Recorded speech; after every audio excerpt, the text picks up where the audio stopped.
पे चर्चा करेंगे। और पहला नियम देखेंगे प्रीव्यू, पूर्व कथन।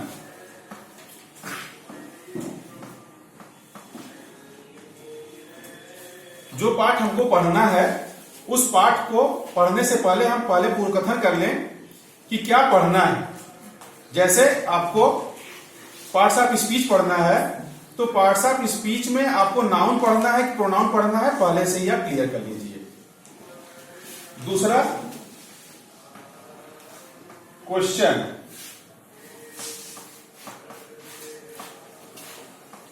प्रश्न बना लेते हैं। किताबों में पीछे भी प्रश्न दिया रहता है, उसको भी देख लेते हैं। और उसके बाद तीसरा रीड, पढ़ते हैं। पढ़ने का अपना तरीका, आप अपने अपने तरीके से पढ़िए जैसे आप पढ़ते हैं। एक बार में बैठते हैं तो 35 से 40 मिनट पढ़ते हैं, जो हमारा अटेंशन ऑफ स्पान होता है। चौथा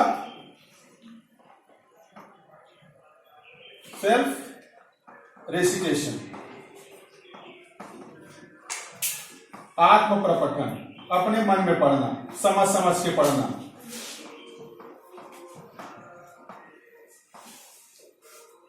और पांचवा नियम है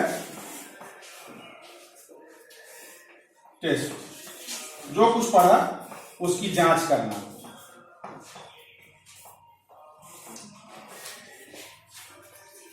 तो पढ़ने का अपना अपना तरीका होता है, लेकिन कुछ मनोवैज्ञानिक तरीके बताए गए हैं। अगर हम इस तरीके से पढ़ें तो हमारे पढ़ने में सुधार होगा, कम समय में हम ज्यादा चीजों को सीख सकते हैं।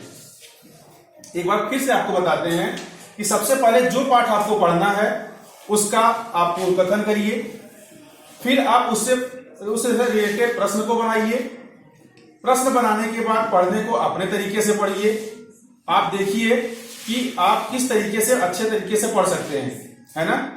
आप उसको देखते हुए शॉर्ट नोट्स बना सकते हैं। जो मेन पॉइंट्स हैं, जो उदाहरण हैं, जो नियम बताए गए हैं, उसको आप शॉर्ट नोट्स बना लीजिए, अलग से कहीं लिख लीजिए। और फिर उन चीजों को आप अपने मन ही मन दोहरा लीजिए। उसका कुछ डायग्राम बना लीजिए, उसका मेंटल मैप बना लीजिए, कुछ इस तरीके से कि जो आपको बात तक भी याद रहे। और फिर उन सब चीजों को पढ़ने के बाद किताब को बंद करके आप अपना एक लिखित परीक्षा ले लीजिए। फिर आप देखेंगे कि जो कुछ आपने लिखा हुआ है उसकी जांच करिए कि कहां कहां आपने क्या किया है, इनकरेक्ट किया हुआ है। जो गलतियां आपने की है उसको सर्कल कर लीजिए। और दोबारा पढ़ने के लिए जब आप बैठें तो उस सर्किल को, जो भी गलत आपने किया है, उसको सही कर लीजिए। तो इस तरीके से आप पूर्व कथन, प्रश्न, पढ़ना, आत्म प्रपठन और जांच करके कम समय में ज्यादा चीजों को सीख सकते हैं, याद कर सकते हैं।